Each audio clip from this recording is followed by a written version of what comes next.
you, Dr. Kirti, and thank you so much for taking your time out to address everyone on this important topic, breast cancer, because very prominent and very much in need of the hour. So, without it's Breast Cancer Month, so being a very well-known surgeon in breast cancer, uh, you will share probably very amazing insights so that we all learn from this, because people know about it, but then what exactly to do, how to manage, what are the symptoms or the treatment and everything else as well. Many times there are a lot of queries, so hearing always from a doctor makes it more, just a second. Yes. Yeah.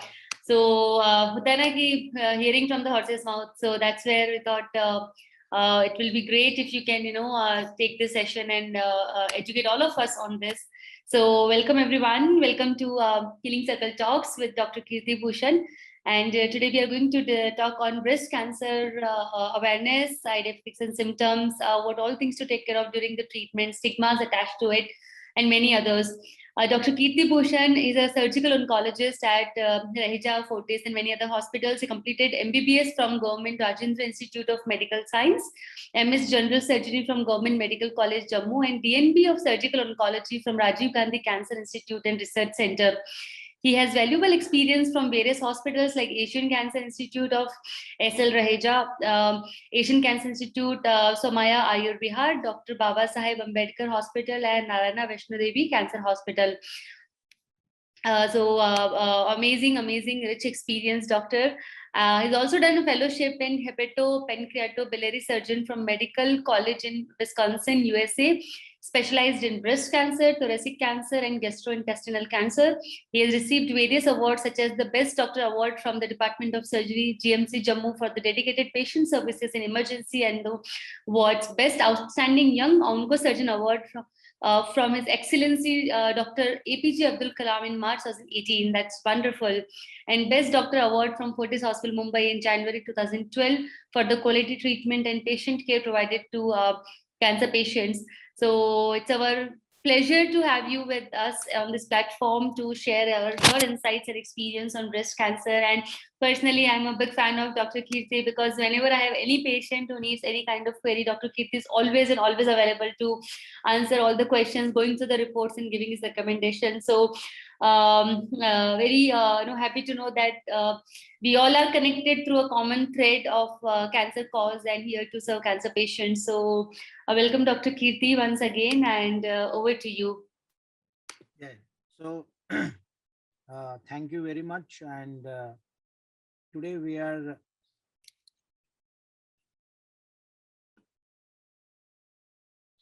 so we all know that October is a breast cancer awareness month, and it has been since 1985 that this breast cancer awareness month we are celebrating.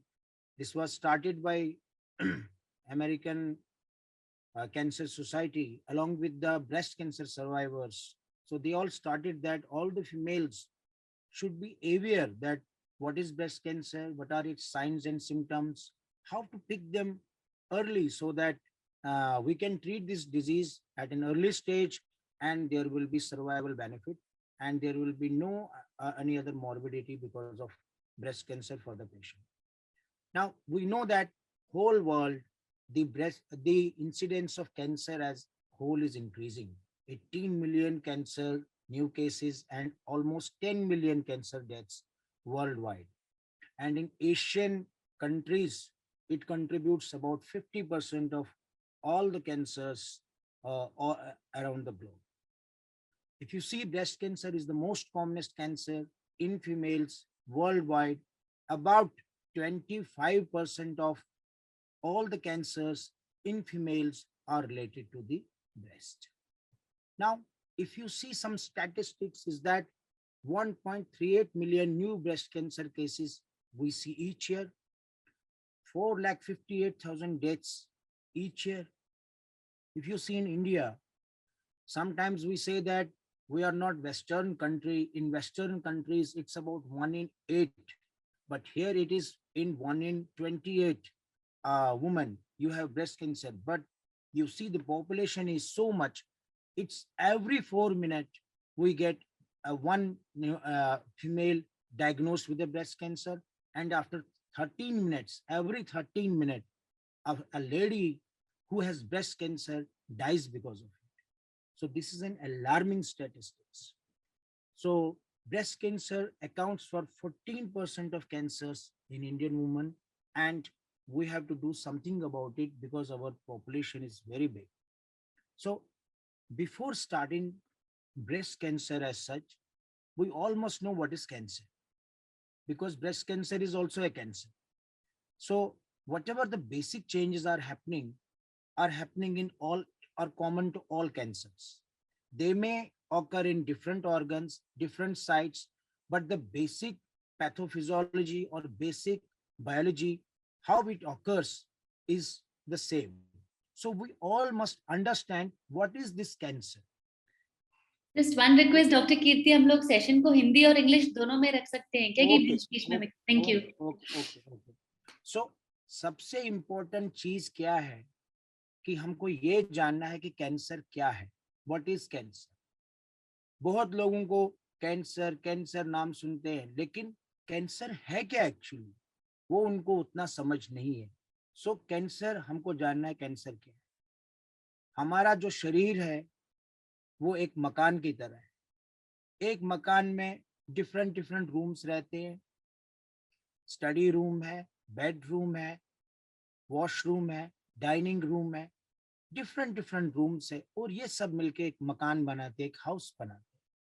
Similarly हमारी body में different systems है. Digestive system है, nervous system है, endocrine system है, जिसमें कि breast भी आता है. सो डिफरेंट सिस्टम्स, ये सब मिलके हमारी एक बॉडी बनाते हैं. अब आप और थोड़ा सा, अगर हम थोड़ा सा और नजदीक से देखें, सो पूरा मकान कमरों से बना है, और वो कमरे किससे बने हैं? स्ट्रक्चरल यूनिट क्या है, बेसिक यूनिट क्या है? वो ब्रिक्स है, ईंटें हैं. हम हजारों ईंटें पाइल अप करते हैं, उनमें सीमेंट लगा देते हैं, सो हमारे कमरे बनते हैं, और वो सारे कमरे मिलके मकान बनाते हैं, बट बेसिक यूनिट ईंट है. सिमिलरली हमारी जो शरीर है, भले ही डिफरेंट सिस्टम्स है, डिफरेंट ऑर्गन्स है, लेकिन वो एक्चुअली किस चीज के बने हैं? वो एक इकाई के बने हैं, जिसको हम सेल बोलते हैं इंग्लिश में. So our structural unit is cell. यही सेल हजारों, लाखों, करोड़ों, अरबों सेल्स मिलके एक एक ऑर्गन बनाते हैं. हजारों करोड़ों सेल्स मिलके ब्रेन बनाते हैं. हजारों करोड़ों सेल्स मिलके किडनी बनाती है. हजारों लाखों कैंसर सेल्स मिलके हमारा लिवर बनाती है, और भी बाकी ऑर्गन्स बनाते हैं, जिसमें ब्रेस्ट भी आता है. सो हम सेल के अंदर जाके कुछ देख लेते हैं. हमारी सेल के अंदर एक गोल जैसा स्ट्रक्चर रहता है, उसके अंदर हमारे क्रोमोसोम्स रहते हैं. क्रोमोसोम्स के ऊपर एक प्रोटीन सा मटेरियल रहता है, जिसको हम डीएनए बोलते हैं, और वही डीएनए के ऊपर कुछ चीजें रहती है, जिनको हम जीन्स बोलते हैं. यही जीन्स हमारा सब कुछ कंट्रोल करते हैं. हमारी शरीर के अंदर हम क्या करते हैं, हमारा मेकअप कैसा है, हमारी रिकवरी कैसी है, ये सब जीन्स कंट्रोल करते हैं. हमारी ग्रोथ, हमारी डेवलपमेंट, हमारे सारे सिग्नल्स जो आते हैं, वो यही जीन के अंदर है. सो इस सेल के अंदर न्यूक्लियस है, न्यूक्लियस के अंदर क्रोमोसोम है, क्रोमोसोम के ऊपर डीएनए है, प्रोटीन का मटेरियल है, और उसी के ऊपर एक चीज रहती है, जिसको हम जीन बोलते हैं. अब आगे थोड़ा और बढ़ते हैं. सो आपने देखा होगा, सबने कार में ट्रेवल किया है, ड्राइव भी किया है. सो कार में क्या रहता है? कार में तीन चीजें रहती है. एक तो आपका एक्सेलरेटर रहता है, जिससे आप स्पीड बढ़ाते हैं. दूसरा आपका ब्रेक रहता है, जिससे आप वो स्पीड को कम करते हैं. तीसरा आपका क्लच रहता है, कि कभी भी ऊपर नीचे हो जाए तो आप उसको बैलेंस करते हैं. इसी तरह हमारे शरीर के अंदर तीन तरह के जीन्स हैं. एक होता है एक्सेलरेटर जीन, जो हमारी ग्रोथ को बढ़ावा देते हैं, उनको हम ऑन्कोजीन्स बोलते हैं.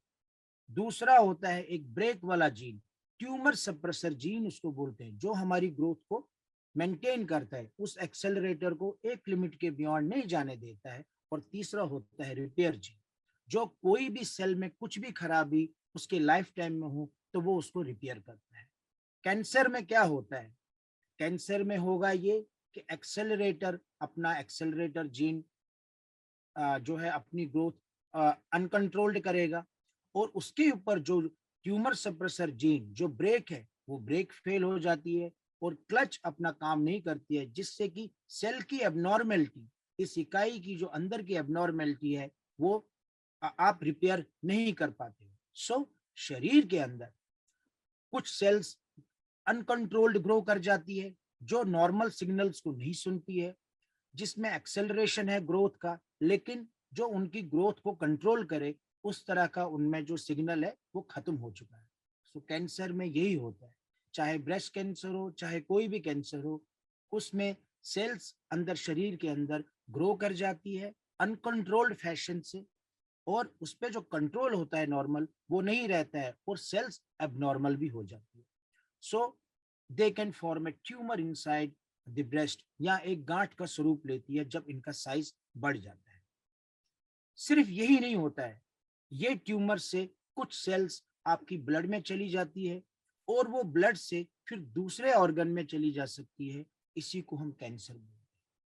सो एनी ट्यूमर, कोई भी ट्यूमर जो बॉडी में बने और जिसकी प्रवृत्ति हो, जिसका ब्लड में जाने जाने का और फिर दूसरे ऑर्गन में जाने का और वहां पे भी ग्रो करने का, इसी को कैंसर बोलते हैं। So all cancers are tumours but all tumours are not cancers. For example tuberculosis की भी गांठ बन जाती है, बाकी बीमारी जो क्रोनिक इन्फेक्शन है वो भी गांठ बना लेते हैं, लेकिन उनको हम कैंसर नहीं बोलते हैं। ऐसी बहुत सारी ब्रेस्ट में भी गांठें बनती है जो कि कैंसरस नहीं होती है, क्योंकि उनमें वो पोटेंशियल नहीं रहता है कि ब्लड में जाने का और दूसरी जगह पर और जगह बनाने का। सो कैंसर में ये प्रवृत्ति रहती है कि ट्यूमर बनता है और वो ब्लड सर्कुलेशन में चला जाता है और वो सेल दूसरे किसी ऑर्गन में, लीवर में, बोन में, ब्रेन में चली जाती है और वहां फिर ग्रो करती है, उसी को हम कैंसर कहते हैं। सो नॉर्मल सेल से एबनॉर्मल सेल बन गई, एबनॉर्मल सेल ने मल्टीप्लाई किया, वो ट्यूमर बन गया, और वही ट्यूमर से अगर ब्लड में चला जाए और दूसरी जगह बन जाए तो फिर उसको हम कैंसर बोलते हैं। सो ब्रेस्ट कैंसर के क्या रिस्क हो सकते हैं? ब्रेस्ट कैंसर में कुछ ऐसे रिस्क फैक्टर्स है जिसको आप चेंज ही नहीं कर सकते। आपकी एज क्या है उसको हम नहीं चेंज कर सकते, आपकी रेस क्या है, आपका फैमिली हिस्ट्री क्या है, आपके जेनेटिक फैक्टर्स क्या है, आपकी जैसे किसी को फैमिली हिस्ट्री होती है, उनकी मदर को कैंसर है या फर्स्ट डिग्री रिलेटिव्स में मासी को कैंसर है या किसी को है, सो उनको भी प्रवृत्ति, उनको भी रिस्क है कैंसर होने का। कुछ चीजें हैं जिनमें हम कुछ नहीं कर सकते। Advancing as, the risk increases. Any person with a family history of cancer, या उनमें प्रूव हुआ है कि इनमें जेनेटिकली कुछ म्यूटेशन है जीन्स में, तो वो फैमिली में भी जो भी फीमेल्स है, चाहे फर्स्ट डिग्री या सेकंड डिग्री रिलेटिव्स भी है क्यों ना हो, तो उनमें भी रिस्क फैक्टर बढ़ता है। मेंस्ट्रुअल हिस्ट्री, जैसे फीमेल्स में पीरियड्स बहुत अर्ली एज में चालू हो गए और जैसे 9-10 साल की उम्र में ही चालू हो गए, और लेट मेनोपॉज होता है, 55 साल तक किसी का पीरियड चलता है और 55 साल के बाद वो पीरियड बंद हो जाता है, उनमें ज्यादा रिस्क देखा गया। फीमेल्स जो नलीपैरस हो, जो जिनके बच्चे नहीं हैं, उनको ज्यादा रिस्क है स्पेशली। और भी अगर बच्चा है भी, लेकिन एक बच्चा है वो भी 35 साल के बाद उन्होंने डिलीवरी की है, ऐसी फीमेल्स को भी ज्यादा रिस्क फैक्टर है। क्यों? क्योंकि जब आप अर्ली पीरियड आते हैं, लेट मेनोपॉज आता है, या बच्चा आप डिलीवर नहीं करते हैं अर्ली एज में, या लेट डिलीवरी करते हैं, तो ऐसी फीमेल्स में अंदर जो पीरियड, जो हमारा मेंस्ट्रुअल साइकिल है, उसमें आपका एस्ट्रोजन हार्मोन बनता है। वो एस्ट्रोजन हार्मोन का स्टिमुलेशन ब्रेस्ट के सेल्स पे ज्यादा हो जाता है, और इसी तरह इसी के कारण ब्रेस्ट की स्टिमुलेशन ज्यादा होती है, वहां पे ओवर ग्रोथ हो जाती है, कैंसर, और वो कैंसर सेल में कन्वर्ट हो सकता है। So age, race, family history, हमारा क्या रिप्रोडक्टिव पैटर्न रहेगा वो हमारे बस में नहीं है। कुछ पेशेंट्स का अर्ली एज में, यंग एज में बहुत सारे फीमेल्स या बच्चे होते हैं, किसी को लिम्फोमा होता है, किसी को कोई और बीमारी होती है, किसी भी कारण से अगर उनको रेडिएशन मिला है ट्रीटमेंट, वो भी एट रिस्क होते हैं। या फीमेल्स बहुत सारे हार्मोनल ट्रीटमेंट 35 साल के बाद लेते हैं, वो भी एट रिस्क फैक्टर है for breast cancer. Breast cancer उन कारणों से भी हो सकता है। सब लोग ये सोचते हैं कि ब्रेस्ट कैंसर में ये जेनेटिक बीमारी है, ब्रेस्ट कैंसर जीन्स से होता है और बचपन से ही उसको कुछ जीन्स में खराबी हो गई तभी ये लेट स्टेज में इसको ब्रेस्ट कैंसर हुआ है। ऐसा बिल्कुल भी नहीं है। वी ऑल मस्ट लो, हमको सबको ये समझना चाहिए, जो ब्रेस्ट कैंसर है 10 to 15% only it is genetic, 85% it is acquired. 10 to 15% females ही ऐसी है जिनमें पैदाइशी, जिनमें पैदा होते ही उनके जीन्स में कुछ खराबी हो और वो लेटर ऑन अपनी लाइफ में उनमें वो ब्रेस्ट कैंसर का वो मैनिफेस्टेशन हो जाएगा। वो 10 या 15% ही। 85% डाइट और लाइफस्टाइल से रिलेटेड। हमारे 85% कैंसर उन कारणों से हो सकते हैं जो हम मॉडिफाई कर सकते हैं, जो हम इम्प्रूव कर सकते हैं। ओबेसिटी, मोटापा, मोटापा में क्या होगा, ज्यादा हार्मोन्स बनते हैं, ज्यादा ग्रोथ फैक्टर्स बनते हैं, ज्यादा एस्ट्रोजेंस बनते हैं और ब्रेस्ट सेल पे ज्यादा स्टिमुलेशन होता है। जो लोग एक्सरसाइज नहीं करते, सेडेंटरी लाइफ हैबिट्स, कुर्सी पे ही चिपके रहते, उनमें भी ब्रेस्ट कैंसर ज्यादा पाया गया। जो फीमेल्स ब्रेस्ट फीडिंग नहीं करती, उनमें भी कैंसर ज्यादा पाया। जो फीमेल्स टोबैको या अल्कोहल का सेवन करती, उनमें भी ब्रेस्ट कैंसर ज्यादा है। 30 या 35 साल के बाद जो फीमेल्स हार्मोनल ट्रीटमेंट लेती है कई कारणों से, उनमें भी ब्रेस्ट कैंसर ज्यादा पाया गया है। So most of the factors ऐसे हैं जो हमारे बस में है। डाइट, लाइफस्टाइल, ये हमारे बस में है। अगर हम इनको कंट्रोल करेंगे तो ब्रेस्ट कैंसर का रिस्क बहुत ही कम हो जाएगा। सिगरेट स्मोकिंग, अगर हम देखेंगे कि सिगरेट में क्या कंपोनेंट्स हैं, इतने सारे कंपोनेंट्स, ऐसे ऐसी चीजें हैं जो हम स्मोक करते हैं जो हमारे शरीर में कैंसरस होंगे ही होंगे। So lot of things are there which are carcinogenic. ये प्रूव हुआ है कि सिगरेट में बहुत सारी ऐसी चीजें हैं जो कि कैंसर की प्रवृत्ति को बढ़ाते हैं और सेल्स को कैंसर कन्वर्ट होने में मदद करते हैं। इसलिए स्मोकिंग नहीं करें तो अच्छा है। दूसरा चीज, अल्कोहल। अल्कोहल भी कैंसर करेगा। कैसे? या तो ये डायरेक्ट डैमेज करेगा, या तो आपके ये खाने पीने का पैटर्न अल्टर करेगा, उसकी वजह से भी आपका अंदर से डैमेज होगा। या स्पेशली जो फीमेल स्मोक करती है और जो अल्कोहल भी रहती है, उनका रिस्क डबल हो जाता है। सो एनी स्मोकर फीमेल जो अल्कोहल भी लेती है, उसमें रिस्क बढ़ता है। एक चीज हमको समझनी पड़ेगी कि क्या सिगरेट स्मोकिंग बिल्कुल कैंसरस है, उसको कुछ भी नहीं पीना चाहिए। अल्कोहल के ऊपर बहुत सारा डिबेट हुआ, बहुत सारी एपिडेमियोलॉजिकल स्टडीज हुई है वर्ल्ड वाइड, और उसमें ये पाया गया कि अगर हम एक लिमिटेड वे में, या एक, जो कि आप इस पिक्चर में देख रहे हैं, सो लिमिटेड वे में अगर हम इसको पिए तो शायद अल्कोहल उतना डैमेज नहीं करता है, बट अगर हम इस अमाउंट को क्रॉस करें, स्पेशली स्मोकर फीमेल में, तो उनमें रिस्क बढ़ता है। तो इसीलिए बोला गया है कि मॉडरेट अमाउंट में या स्मॉल क्वांटिटी में, एक फिजियोलॉजिकल लिमिट में अगर आप अल्कोहल खाली पीते हैं and you are not a smoker, female अगर स्मोकर नहीं है, तो शायद कैंसर का उतना रिस्क नहीं है।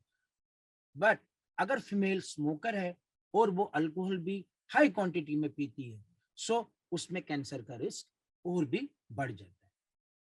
ओवरवेट से क्या होगा? जैसे मैंने कहा, जो भी मोटी फीमेल है, जिनका वेट है, स्पेशली आप देखेंगे इंडियंस में क्या होता है कि फेस, नेक बिल्कुल पतला रहता है, बट सारा का सारा फेस फैट हमारे वेस्ट के ऊपर, हमारी नाभि के नीचे जो एरिया है, उसमें ज्यादा फैट होता है, उसमें बटक्स में बहुत ज्यादा फैट होता है। उससे क्या होगा? फैट सेल्स से ग्रोथ हार्मोन्स निकलते हैं, फैट सेल्स से जो है इंसुलिन लाइक ग्रोथ फैक्टर्स निकलते हैं, फैट से एस्ट्रोजन ज्यादा प्रोडक्शन होता है, जिसकी वजह से वो ब्रेस्ट के ऊपर और एक्ट करते हैं और वहां पे कैंसर सेल और बढ़ती है, उसको और ग्रोथ और स्टिमुलेशन दे देते हैं। ये डाइट है कैंसर सेल का। सो अगर आप स्मोक नहीं करेंगे, अगर आप अल्कोहल को लिमिट करेंगे, स्पेशली नॉन स्मोकर्स में, स्मोकर्स में तो बिल्कुल भी नहीं, अगर आप अपना वेट कंट्रोल करेंगे, अगर आप ब्रेस्ट फीडिंग करेंगे, अगर आप फिजिकली एक्टिव रहेंगे, तो आपके कैंसर, ब्रेस्ट कैंसर होने का रिस्क और कम हो जाएगा। अगर आप बैलेंस डाइट लेंगे, फैटी चीजें नहीं लेंगे, प्रोटीन्स ज्यादा लेंगे, तो आप में जो है, और अगर आप क्लिनिकली अपने आप को एग्जामिन करते रहेंगे, स्क्रीन करते रहेंगे, तो आपका रिस्क कम होगा। अगर आप हार्मोनल रिप्लेसमेंट थेरेपी नहीं लेंगे या तभी लेंगे जब बहुत जरूरी है, कोई भी benign condition, after the age of 35 no female should take hormonal replacement therapy without medical advice, वो भी आपका रिस्क फैक्टर है। सो ये सब हमारे हाथ में है। सो अगर हम डाइट और लाइफस्टाइल मॉडिफिकेशन करें तो हमारे 85% जो एक्वायर्ड कॉजेज है, जो नॉन जेनेटिक कॉजेज है, उसको हम कंट्रोल कर सकते हैं। So remember the LMNOP formula: low fat, high fiber diet, M for more of fruits and vegetables, N for no to smoking and alcohol, O for organize yourself, P is physical activity. So जो भी females हैं घर पर है, चाहे वो खुद है या उनकी सिस्टर्स है या उनकी मदर है या उनके जो भी रिलेशन में है, उनको कैसे पता चलेगा, कैसे वो आइडेंटिफाई करेंगे घर में कुछ ऐसे साइंस एंड सिम्टम्स जिससे हमको पता चले कि ये तो ब्रेस्ट कैंसर है के लक्षण हो सकते हैं, और हमको जल्दी से जल्दी इसको डॉक्टर को दिखा के अपना डाउट दूर करना चाहिए। एक पुरानी धारणा है कि ब्रेस्ट कैंसर का मतलब है सिर्फ गांठ होना, गांठ आएगी ब्रेस्ट के अंदर तो ही ब्रेस्ट कैंसर है, वरना तो नहीं है। बट ऐसा नहीं है। ब्रेस्ट कैंसर की गांठ पेनलेस होती है अनलेस एंड अनटिल उसमें आप बायोप्सी करो या उसमें कोई इन्फेक्शन हो जाए। जो भी पेनफुल गांठें हैं वो ब्रेस्ट कैंसर नहीं हो सकती है। बट मिडिल एज के बाद, 40 साल के बाद, अगर किसी भी फीमेल में ब्रेस्ट में गांठ आएगी और वो गांठ पेनलेस होगी, वो ब्रेस्ट में एक ही पोजीशन में होगी, उसका ब्रेस्ट के अंदर एक जगह से दूसरी जगह वो मूव नहीं कर रही है, ऐसी गांठें हमेशा सस्पिशियस हो सकती है, उसमें ब्रेस्ट कैंसर हो सकता है, डॉक्टर को दिखाना है। बट ब्रेस्ट कैंसर सिर्फ गांठ से ही प्रेजेंट नहीं कर सकता है, आपके निपल के थ्रू जब आप प्रेस करेंगे अगर ब्लडी डिस्चार्ज हो सकता है, वो भी ब्रेस्ट कैंसर की एक साइन हो सकती है। आपके ब्रेस्ट में किसी तरह की कोई डिम्पलिंग, किसी तरह का कोई ओवरलाइंग स्किन में चेंज, जैसे हम ऑरेंज ऑरेंज का पील का अपीयरेंस होता है, जैसे वो अगर इस तरह का भी हो, या कोई किसी भी तरह की पकरिंग या किसी भी तरह का कोई भी टेक्सचर में चेंज हो, वो ब्रेस्ट कैंसर के लक्षण हो सकते हैं। निप्पल का अंदर दस जाना, वो भी ब्रेस्ट कैंसर के लक्षण हो सकते हैं। कभी कभी तो ऐसा भी हो जाता है कि ब्रेस्ट में पूरी एक बड़ी सी गांठ फील होती है और स्किन के ऊपर बिल्कुल रेडनेस आ जाती है, और आपका जब आप टच करते हैं तो टेम्परेचर रेज होता है। सो कोई भी एल्डरली फीमेल अगर कभी भी ऐसी सिचुएशन आ जाए कि ब्रेस्ट में एकदम रेडनेस आ जाए, लाली आ जाए, लोकल टेम्परेचर रेज्ड हो, तो ये एब्सेस, बहुत लोग तो कभी कभी उसको एब्सेस बोल के ड्रेन भी कर देते हैं, जो कि गलत बात है। सो उसमें हमेशा आप एक ऑन्कोलॉजिस्ट या कोई भी डॉक्टर से आप संपर्क करें उसी समय, और मेक इट श्योर करें कि कहीं ये ब्रेस्ट कैंसर की बीमारी तो नहीं है, हम इन्फेक्शन सोच रहे हैं। सो इस चीज को भी हमको ध्यान में देना है।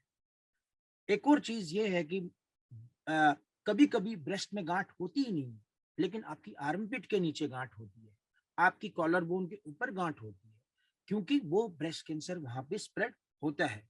सो कोई भी breast cancer middle aged female या एल्डरली फीमेल्स में अगर आर्मपिट में गांठ हो, भले ही ब्रेस्ट में गांठ ना हो या कॉलर बोन के ऊपर गांठ हो, वो भी ब्रेस्ट कैंसर के लक्षण हो सकते हैं, क्योंकि ब्रेस्ट कैंसर वहां स्प्रेड होता है थ्रू लिम्फ नोड्स। कभी कभी फीमेल्स में जिनमें एडवांस बीमारी है, उनको पता ही नहीं है गांठ है, छुपाया है।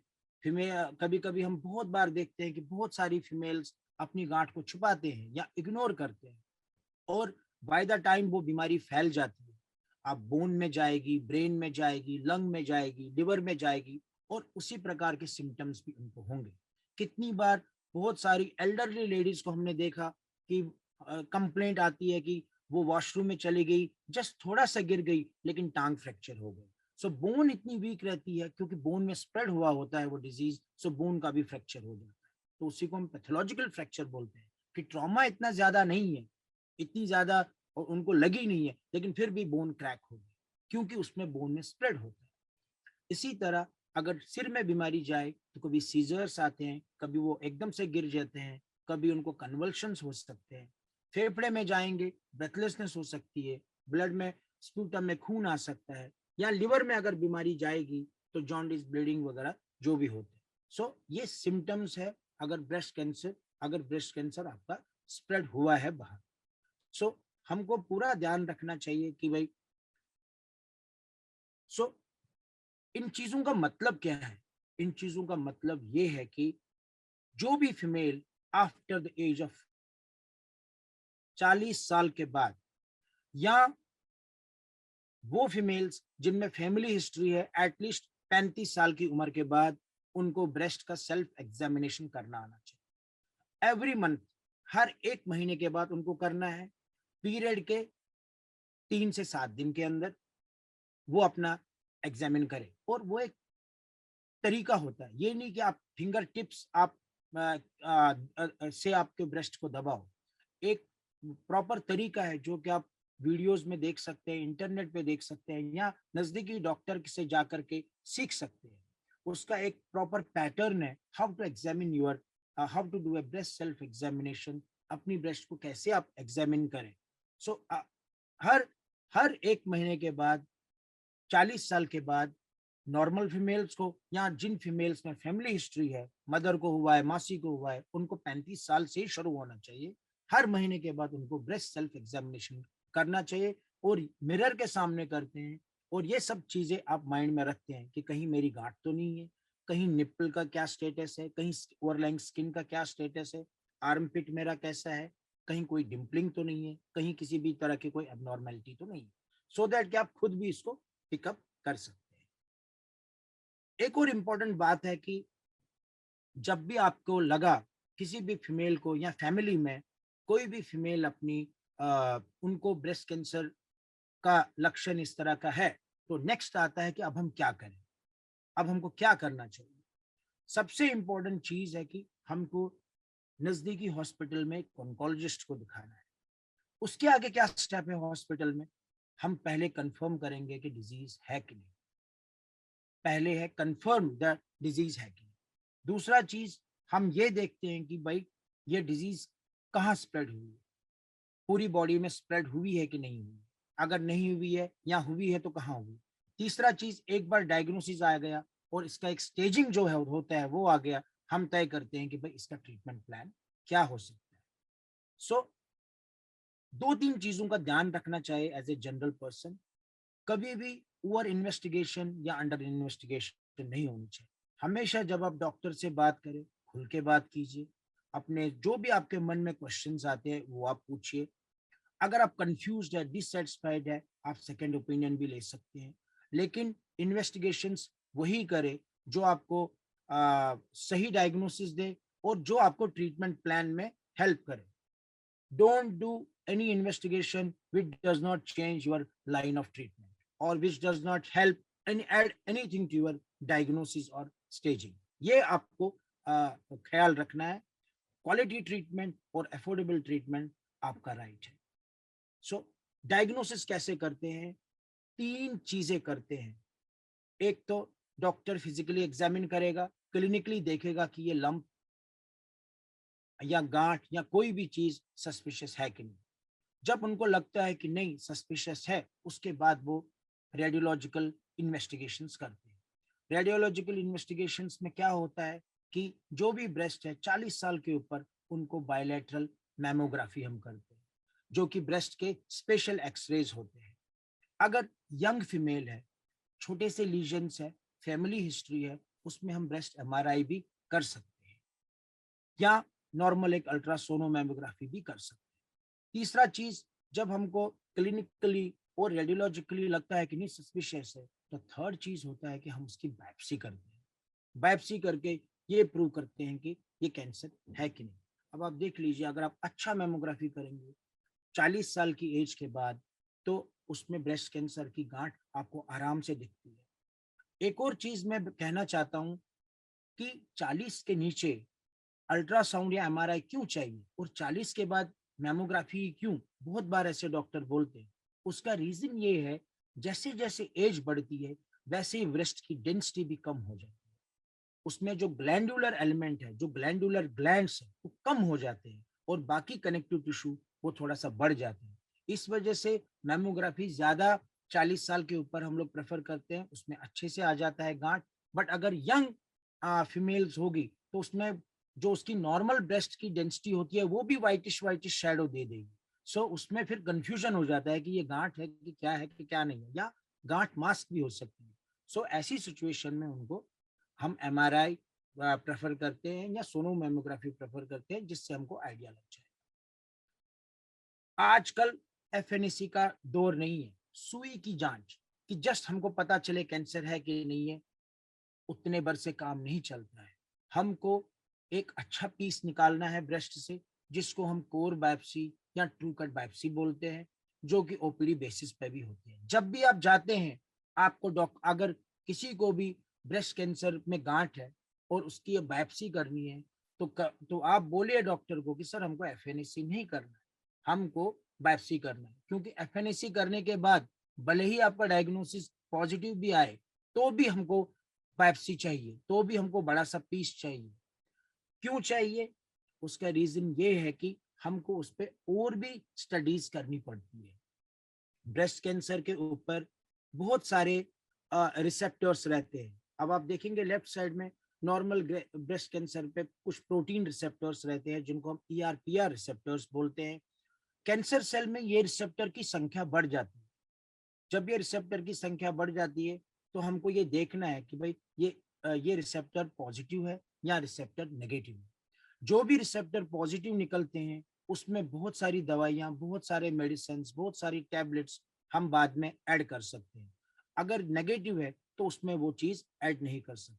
सो इसीलिए 3 तरह के रिसेप्टर्स मोस्टली हम देखते हैं, वो है ER, PR और HER2 रिसेप्टर्स। अब जिन भी फीमेल्स में ER-PR पॉजिटिव होता है, HER2 नेगेटिव होता है, उन वो एक फेवरेबल चीज है। इसका मतलब है उन फीमेल्स में जो एग्रेसिवनेस है वो बहुत कम है, एज कंपेयर टू पेशेंट्स जिसमें ER-PR और HER2 तीनों नेगेटिव हो जाते हैं। उनमें थोड़ा एग्रेसिव टाइप रहता है, उनमें फैलने की प्रवृत्ति ज्यादा रहती है।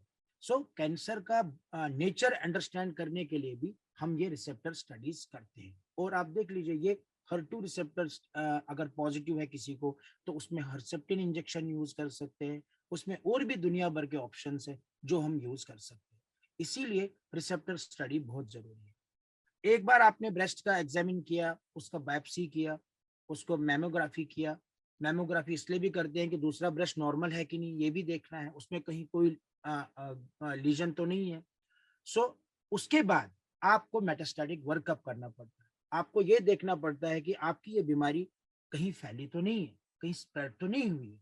इसके लिए आप क्या करेंगे?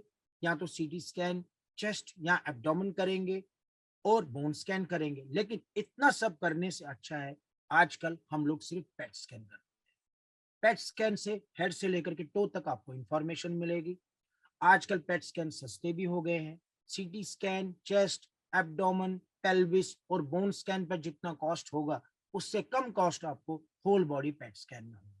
सो होल बॉडी पेट स्कैन से आपको सारी इंफॉर्मेशन मिल जाएगी कि और कहीं आपके शरीर में ये कैंसर स्प्रेड हुआ है कि नहीं हुआ है। सो याद रखिए, आपका डॉक्टर ने एग्जामिन किया, आपका डॉक्टर ने मैमोग्राफी किया, आपका डॉक्टर ने जो है बायोप्सी की और एक पेट स्कैन किया। ये 4 चीजें इंपॉर्टेंट है आपके कैंसर को डायग्नोज करने में और ये देखने में कि ये कैंसर स्प्रेड हुआ है कि नहीं हुआ है। इतना ही जरूरी है।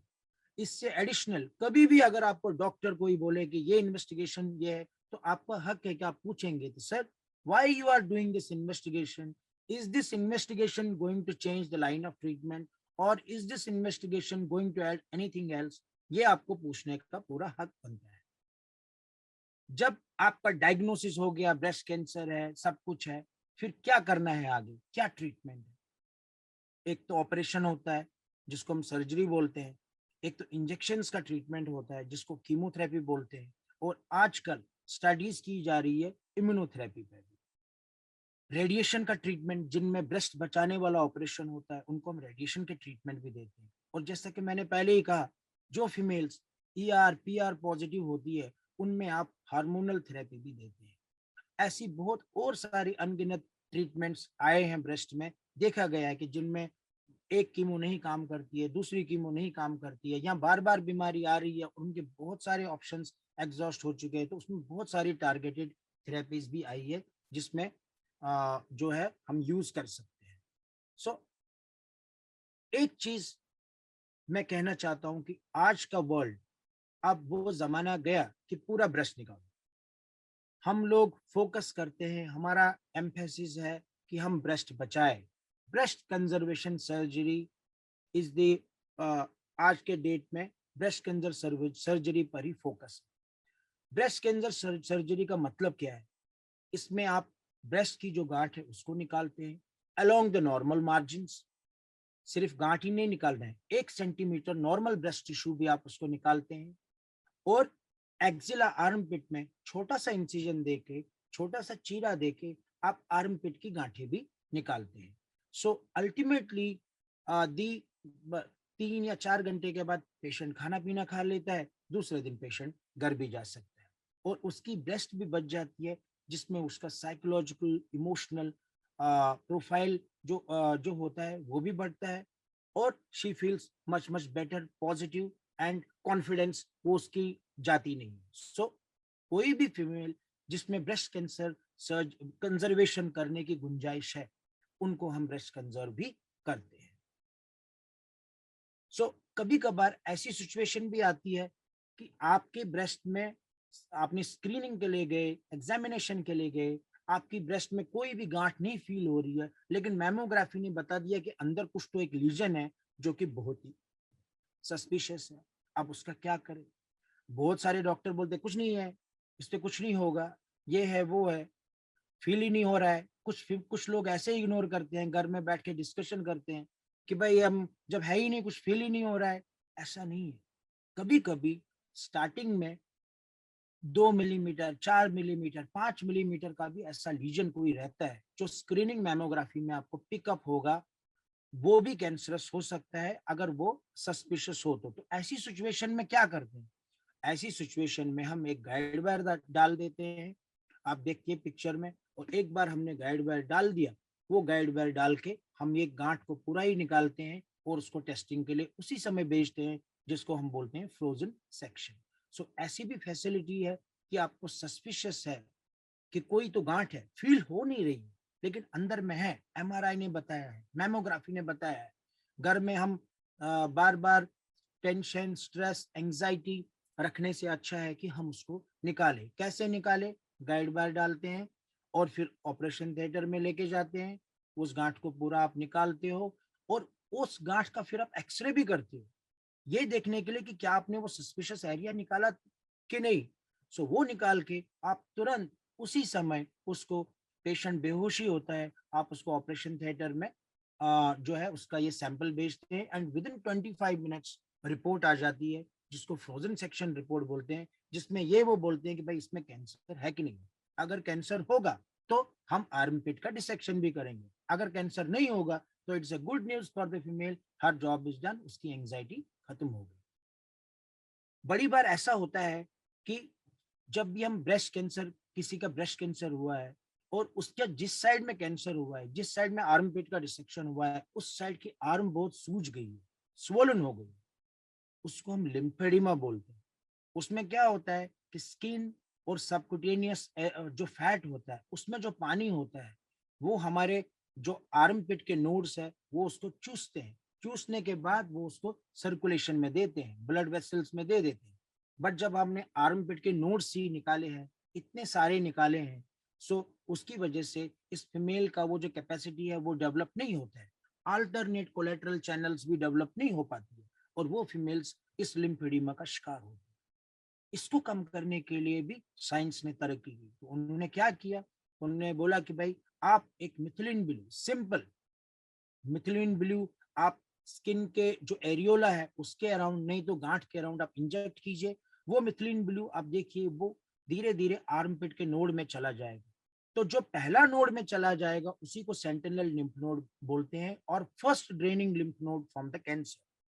उसको उसको आप निकालिए, उसके आजू बाजू के नोड 2-3 आप निकालिए, उसको उसी समय आप टेस्टिंग के लिए भेजिए, और अगर उसमें कैंसर नहीं है तो बाकी गांठों में कैंसर होने के चांसेस ऑलमोस्ट निल है। सो अब एक्जिला पूरा जो है डिसेक्शन नहीं करते हैं हम लोग सेंटिनल लिम्फ नोड बायोप्सी करते हैं, जिससे कि ये पता चल जाता है कि वो कैंसरस है तो एक्जिला डिसेक्शन करो, अगर नहीं है तो वो बच जाती है, तो वो लिम्फेडिमा का शिकार होने से बच जाती है। सो अब देखिए किस तरह से ये ब्लूइश नोड अपटेक होता है, इसी को हम निकालते हैं, तुरंत उसी से हम टेस्टिंग के लिए भेजते हैं। ब्रेस्ट रिकंस्ट्रक्शन भी आप कर सकते हैं। आप देखिए फीमेल्स में खुद के, चाहे आप पीछे बैक से आप एलडी मसल होती है वो निकालिए, चाहे आप इम्प्लांट डाल दीजिए, चाहे आप एंटीरियर एब्डोमिनल वॉल से आप डिफरेंट तरह के फ्लैप्स, फ्री फ्लैप्स भी बहुत आते हैं, जिससे कि आप ब्रेस्ट रिकंस्ट्रक्शन भी कर सकते हैं। कोई भी फीमेल जिसका हम ब्रेस्ट कंजर्वेशन नहीं कर सकते हैं, गांठ बड़ी है, निपल एरियोलो कॉम्प्लेक्स के पीछे है, या गांठ बड़ी है, लंप ब्रेस्ट छोटा है, सो ऐसी सिचुएशन में जिनमें कंजर्वेशन करना पॉसिबल नहीं है, उसमें ब्रेस्ट रिकंस्ट्रक्शन के भी ऑप्शंस बहुत है जो कि फीमेल्स कर सकती है, और लोकल भी मैमोप्लास्टी के भी बहुत सारे ऑप्शंस हैं। थोड़ा मैं कीमोथेरेपी के बारे में बोलना चाहता हूँ।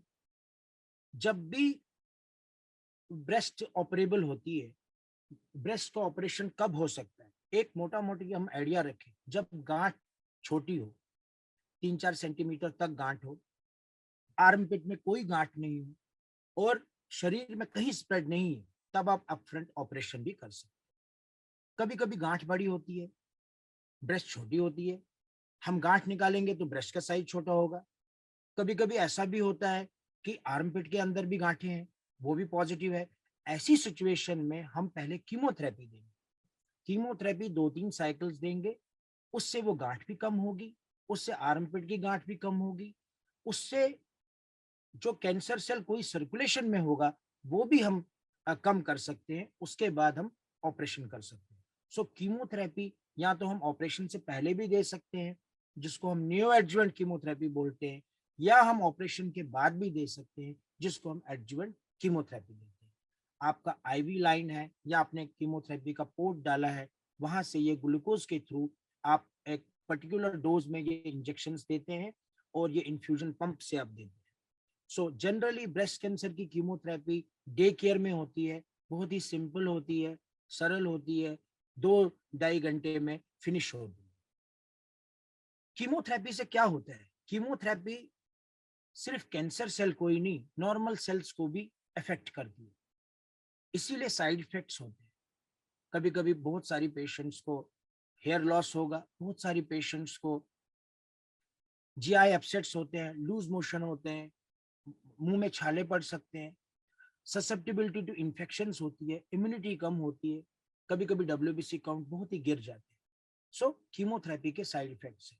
भले ही साइंस ने इतनी तरक्की की है कि आजकल हमारे पास बहुत सारे ऐसी चीजें हैं कि आप प्रीमेडिकेशन देते हो, बाकी चीजें देते हो, सो दैट की कीमोथेरेपी से आप के साइड इफेक्ट से बचे, लेकिन फिर भी we are evolving, we are trying to see कि कैसे होगा। Immunotherapy is that part, it is still evolving. We will not say that it is just standard of care right now in breast cancer, but yes, this option is being used when all other options are getting exhausted. Number one, and slowly we'll come to know that upfront हम इसको use कर सकते हैं कि नहीं, वो studies बताएगी। So immunotherapy क्या करता है, उसमें जो आप दवाई देते हैं वो आपकी इम्यूनिटी को ही बढ़ाती है, आपकी इम्यूनिटी को इस तरह से बढ़ाते हैं कि आपको फॉरेन एलिमेंट जो कैंसर सेल है उसी को आप मारोगे, और बाकी सेल्स को नहीं मारोगे. So immunotherapy is without any side effect, unlike chemotherapy. Patient को, अगर हम कोई भी पेशेंट जिसका हम ब्रेस्ट कंजर्वेशन सर्जरी करते हैं, उसको रेडिएशन लेना ही पड़ता है, सो दैट कि उसकी रेस्ट ऑफ ब्रेस्ट में रेडिएशन दोबारा से बीमारी ना हो. ये रेडिएशन 1 महीने का होता है, 5 days ए वीक आपको डेली जाना पड़ता है, और स्मॉल स्मॉल डोजेस में वो एक पर्टिकुलर डोज कंप्लीट कर लेते हैं. सो ऑल द फीमेल्स जिनको ब्रेस्ट कैंसर कंजर्वेशन हुआ है, उनको रेडिएशन उस पार्ट ऑफ ब्रेस्ट को लेना ही पड़ता है. कभी कभी अगर फुल ब्रेस्ट रिमूवल भी हुआ, लेकिन आर्म पिट में बहुत सारी गांठें पॉजिटिव है, ब्रेस्ट का साइज जो गांठ है वो बहुत बड़ी है, सो ऐसे पेशेंट्स को भी हम एडजुवेंट रेडिएशन देते हैं. सो पहले आपकी सर्जरी हुई, सर्जरी के बाद आपकी रेडिएशन हुई, कीमोथेरेपी हुई, और कीमोथेरेपी के बाद आपकी रेडिएशन होती है, और उसके बाद अगर आपका रिसेप्टर पॉजिटिव है तो आपको हार्मोनल टेबलेट्स पे डाला जाता है. ये पैटर्न है ट्रीटमेंट का. आपकी बीमारी ज्यादा है तो पहले कीमो देंगे, फिर सर्जरी करेंगे, फिर कीमो देंगे, फिर आपकी रेडिएशन देंगे, फिर आपका हार्मोनल ट्रीटमेंट देंगे. अगर आपकी बहुत ज्यादा स्प्रेड हुई है डिजीज, तो फिर आपको एक पोर्ट डालते हैं और कीमोथेरेपी देते हैं, फिर देखते हैं कि बीमारी कैसे क्या रिस्पॉन्ड करती है और गिवन सिचुएशन में आपको क्या करना है. सो बहुत सारे मिथ्स एंड फैक्ट्स है. Breast cancer can affect everybody. अगर कोई ये सोचता है कि मैं स्लिम हूँ, मुझे फैमिली हिस्ट्री नहीं है, मुझे कभी नहीं होगा, ये सोचना भी गलत है. You should always do a breast self examination and do the screening. बहुत लोगों को ये भी है कि मैमोग्राफी हर साल बाद करेंगे तो हमको रेडिएशन का एक्सपोजर होगा. मैमोग्राफी में कुछ भी रेडिएशन एक्सपोजर नहीं होता है. जो भी अगर हम 40 साल या 50 साल लगातार करें, तो उसमें 10 या 12 ग्रे का टोटल एक्सपोजर है, which is nothing. So it is non cancerous. बहुत लोगों को ऐसा लगता है कि ट्रॉमा से होता है, टाइट ब्रा पहनने से या कुछ एंटीपर्सपेंट लगाने से होता है. इसका भी कोई एविडेंस नहीं है. अगर ब्रेस्ट में कोई भी ट्रॉमा होता है, कंप्रेशन होता है, उससे कुछ भी ब्रेस्ट कैंसर नहीं होता है. इसका उसका कोई रिलेशनशिप नहीं. सो कुछ फीमेल्स को ऐसा लगता है कि शुगर्स कंज्यूम करने से, चॉकलेट्स, हम ये सब कंज्यूम करने से, बिल्कुल भी इसका भी कोई एविडेंस नहीं. उल्टा जब भी ब्रेस्ट कैंसर पेशेंट होते हैं, हम उनको बोलते हैं कि आप चॉकलेट खाओ, so that they will feel better. So chocolate खाने से, शुगर खाने से ब्रेस्ट कैंसर नहीं होता. सो बहुत सारी मिथ्स ऐसे ही है. सो एक टेक होम मैसेज ये है कि prevention is better than cure. हमको कैंसर साइंस इग्नोर नहीं करने चाहिए.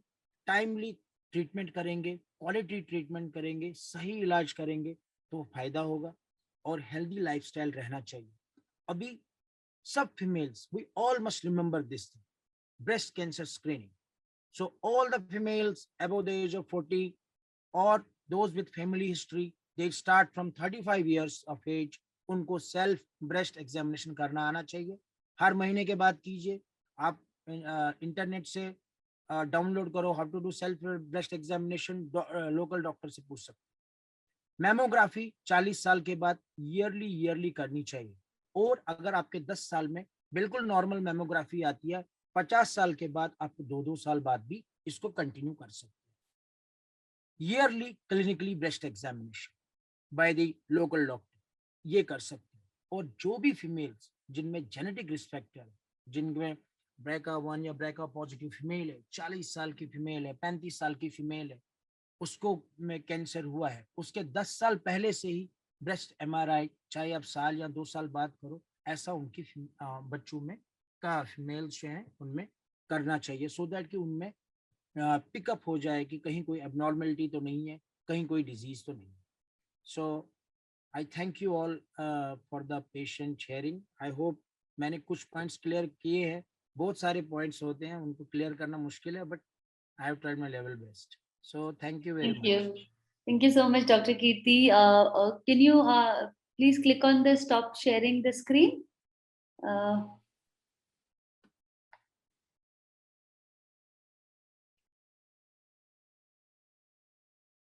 यहाँ पे there's an option on top.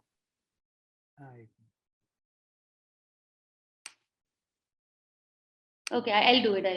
Okay, yeah. Done. Great. Thank you so much, Dr. Kirti. It was very, very insightful, and आपने इतनी complicated चीजें इतने सिंपल शब्दों में समझाया है कि सब कुछ उसके बारे में समझ में आ गया. In fact most of these things were new to me also. So thank you for explaining it into very simple language which we all can relate to and which we all can understand कि क्या क्या चीजें उसमें होती है. It was very very helpful. I would request everybody to share questions or their experiences. So we will begin with Neha. So Dr. Kirti, Neha is a relapse winner, I would say. Sir आपसे यहाँ मतलब thank you मैं डिम्पल दी को बोलना चाहूंगी specially कि मतलब इतना अच्छा एक्सपीरियंस रहा, इतनी सारी बातें आज मैंने आपसे समझी है. बहुत सारे मिथ्स थे मुझे मतलब मैं जब मुझे रिलैप्स हो गया तो एक आज ऐसा लगा कि नहीं कुछ भी कारण हो सकता था मेरे साथ भी. मैं आपको एक चीज बोलता हूँ. 2 चीजें हैं, एक तो है क्योर, एक तो है कंट्रोल. हाँ जी. अभी हम बहुत लोग क्योर हो सकता है कि नहीं हो सकता.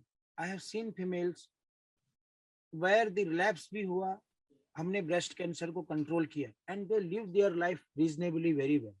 सो अगर आपके एक चीज हमको समझना है, जब भी ब्रेस्ट कैंसर अगर हमारा लंग्स, लिवर या ब्रेन ये स्पेयर करते हैं, उसके बाद में कोई भी शैडोज आते हैं, उसका कोई मीनिंग नहीं है. जनरली कभी कभार क्या होता है, हमारी कंडीशन अच्छी होती है, हम ठीक ठाक होते हैं, बट फिर भी we are chasing this shadows. PET scan कराओ, देखो क्या है, वहां एक शैडो आ गया, then you have to do this, you have to do that.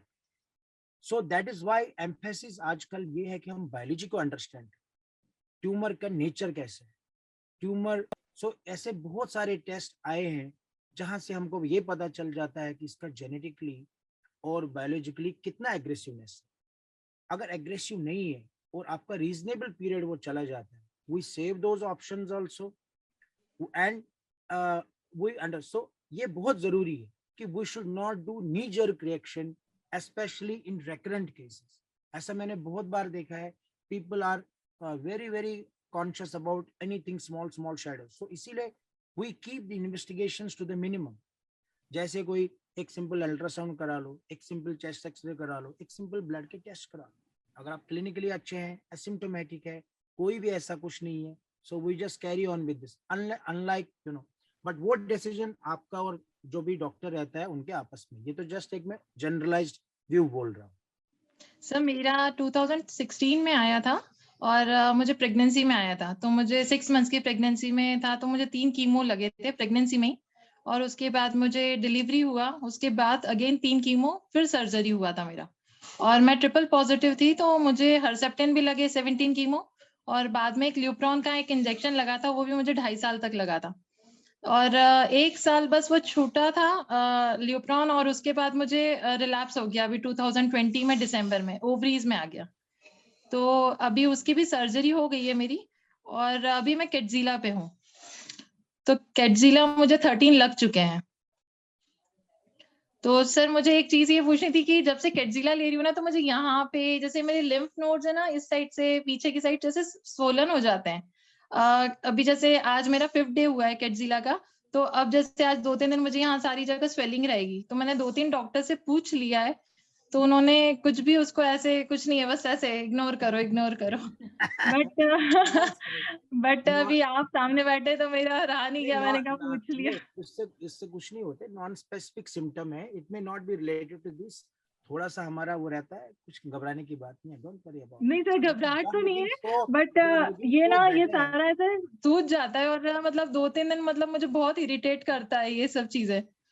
तो अभी इस बार का पैट स्कैन हुआ है, तो पैट स्कैन मेरी ऐसे क्लियर आई है, बस एक एंजियोमा का आया है. तो 2 डॉक्टर कुछ नहीं होता. अच्छा ठीक है sir, thank you so much sir, thank you so much. You look so energy, full of energy and positivity. Thank you so much. Spreading so positive vibrations. So I think God will be kind to you. You know. Thank you so much, sir. Thank you so much. Don't worry. Don't worry. Thank you so much, Dr. Kirti and Neha. So Neha is amazing warrior. Amazing. Right. So always inspiring, smiling, joyful, and giving inspiration to many others. So thank you, Neha, for being the inspiration. Yeah, Mehul, would you like to share? Thank you. Yeah, thank you, Dimple, for giving me a chance. And hello, Dr. Kirti. I'm very amazed and inspired by the way you presented what cancer is and all. I'm a stage 4 throat cancer survivor. I'm in my 7th year of remission. So I'm very close to many of the members in this group because I relate myself with all those cancer fighters and try to help each other. So and regarding the myths about the cancer that you have explained in short, they are very useful, and I hope people understand, because I see many WhatsApp messages and all going around, don't eat sugar and don't drink milk, and so I feel that this is something that has to be people need to be educated about those myths, and you're doing a wonderful job by sparing some time and reaching out to people, explaining this. But yeah, thank you for doing what you're doing, sir. Thank you. Thank you very much. Thank you. God bless you. Thank you. Sushil ji.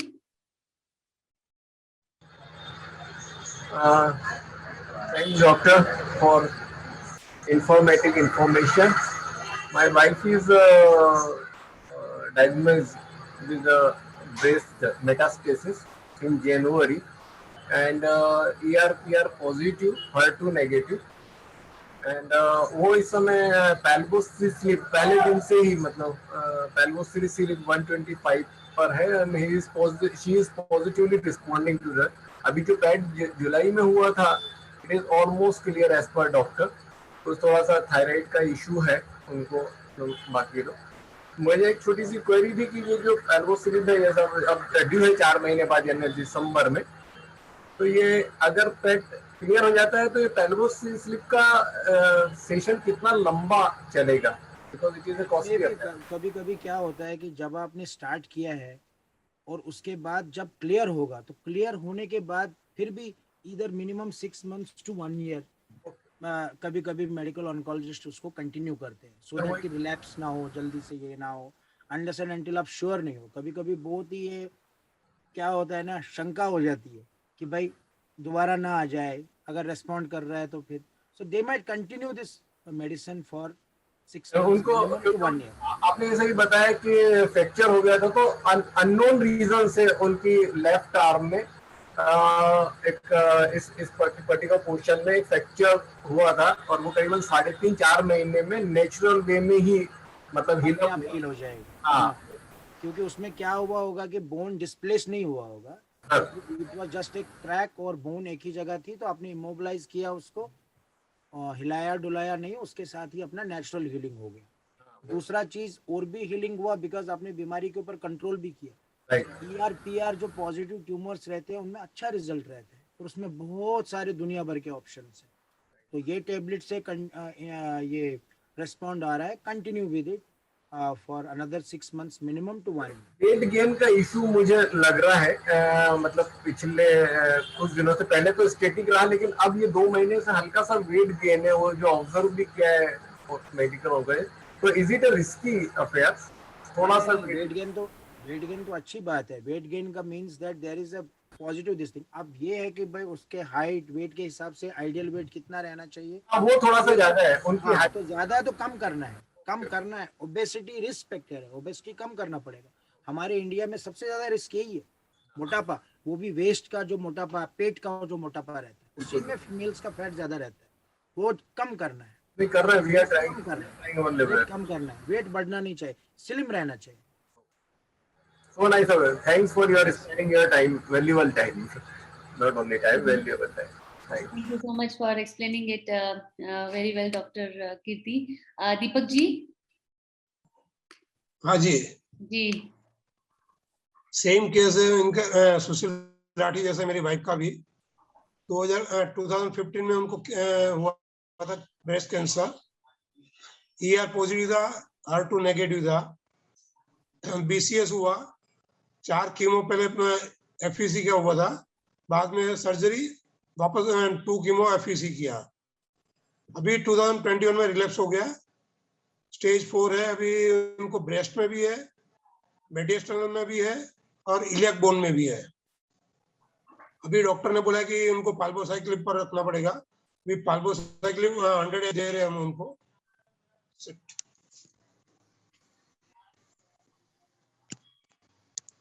Deepak ji.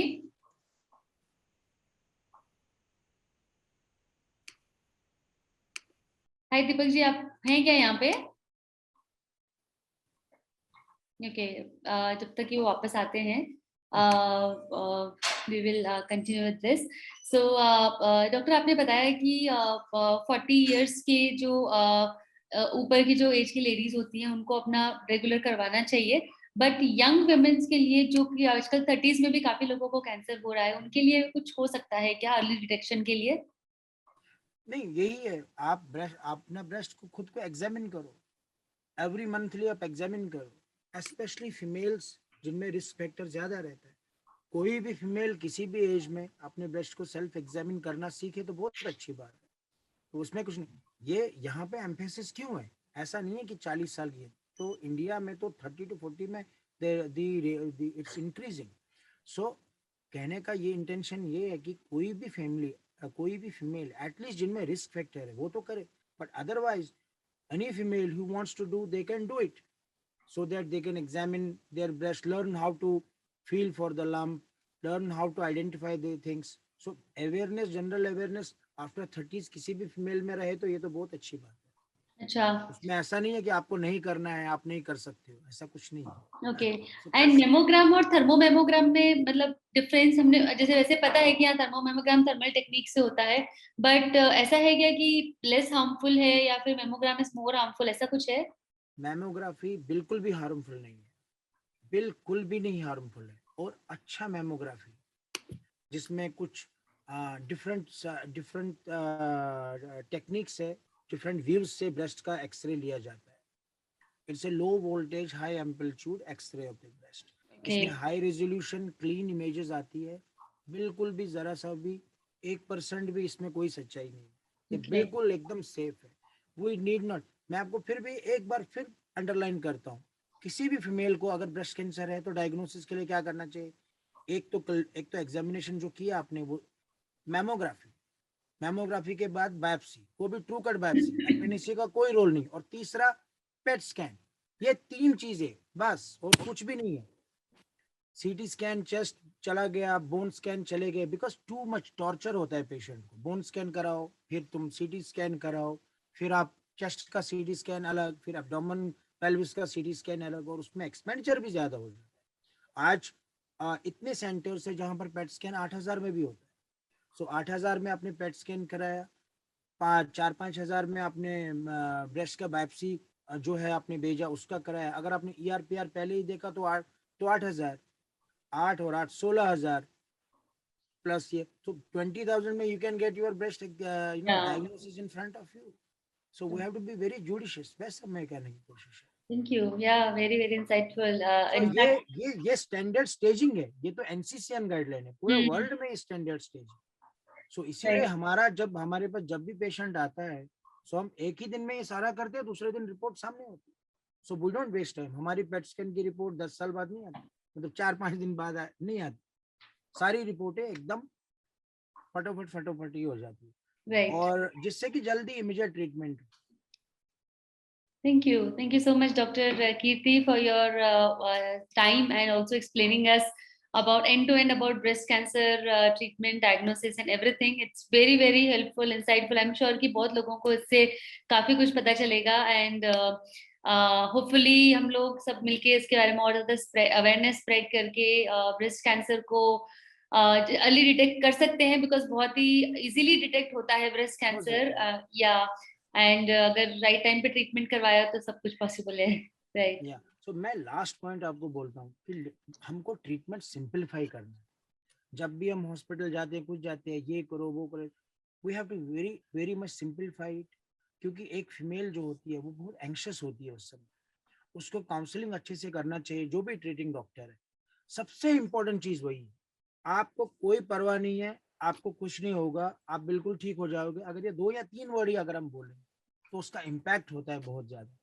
और हमारा क्या है कि हम treatment के diagnosis को खींचे ना ज्यादा, जितना खींचते हैं उतना ज्यादा कंफ्यूजन, टेंशन, फिर third opinion, fourth opinion, fifth opinion, उसने क्या करा, एक रिश्तेदार आ गया, वो रिश्तेदार आ गया, फिर उसमें क्या होता है, जो क्लाउडिंग होती है, पेशेंट की प्रॉब्लम तो है ही, साथ में ये भी कंफ्यूजन हो जाता है कि हम क्या करें, और उसमें भटकने के खतरे भी बहुत ज्यादा।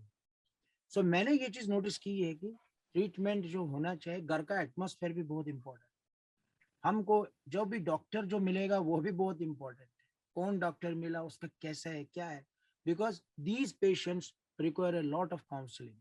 We must treat them when they come to the hospital. They should feel that they are talking to their family friend or something like that. We have to counsel them very well. And breast cancer में इतना revolution आ गया है कि there is no risk to life. We may not be able to control cure the disease, but we may be able to control the disease. That we have to understand. So यहाँ पे बहुत important है, हमारा भी फर्ज है, patients का भी, जो उनके आगे पीछे रिश्तेदार, उनका भी फर्ज है कि हम भटके नहीं मेन चीज। तो इसमें हमको काम करना है। इसमें ये बहुत छोटी सी बात है लेकिन है बहुत बड़ी। राइट, ये इनिशियल का ही होता है, यही होता है। अगर सही ट्रीटमेंट मिले, सही चीज मिले, पेशेंट को बहुत बेनिफिट है। राइट, और टेंशन, टॉर्चर, एंजाइटी, 4 दिन में रिपोर्ट आ जाती है, 4 दिन इंसान खाना नहीं खाता है घर, क्या आएगी मेरी रिपोर्ट, ऐसा जो ये हमको अवॉइड करना है। हमको फटाफट डायग्नोसिस, फटाफट उसका मेंटल मेकअप, उसमें पेशेंट का रिजल्ट बहुत अच्छा होता है, ऐसा मैंने नोटिस किया। Right, Mehul, you want to ask something? Yeah, if I have permission from you, doctor, I have an off the topic question. काफी टाइम से मैं आपको देख रहा हूँ, आपके पीछे जो सॉफ्ट टॉयज है उसके बारे में पूछना था। So, like, do you have small kids there, or like, do you have? I have one daughter, na, so she uses them. She's 7 years. क्योंकि आपको आपका ड्रेस देख के लगता है आप डॉक्टर, लेकिन बाकी बैकग्राउंड देख के लगता नहीं है। Sorry for that. Very positive environment at the back की मैं काफी टाइम से मैं पीछे ही देख रही हूँ, लाइक ओके कितना अच्छा लग रहा है।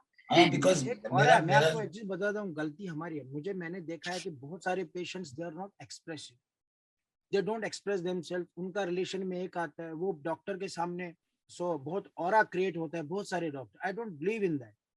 आई थिंक कि जब आप कैबिन में एंटर करते हैं, you should be, the atmosphere should be such that you should express everything. Right, even कभी किसी पेशेंट में 2 टीयर्स भी आ जाए तो वो उनको हल्का कर देते। सो वैसा होना चाहिए। आई थिंक कि हम डॉक्टरों का भी फर्ज है कि यहाँ पर हम कुछ और थोड़ा सा प्रोएक्टिव हो जाए। राइट, अगर ये आ जाएगा तो बहुत और सिंपलीफाई हो जाएगा। राइट, एंड बाकी कंसिडरेशन तो रखनी होती है, economic, everything, because there are lot of options in patients. Right. Thank you so much, Dr. Kirti Bhushan. Yeah, thank you for your time and wonderful pleasure interacting with you and discussing on this. So I'm sure everybody has been sharing a lot of comments on today's session. Doctor's attitude towards patient is very important, and you are an amazing personality, sir. Thank you so much.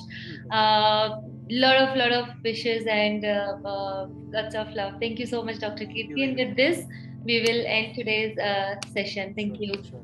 Yeah, bye everyone. Take care.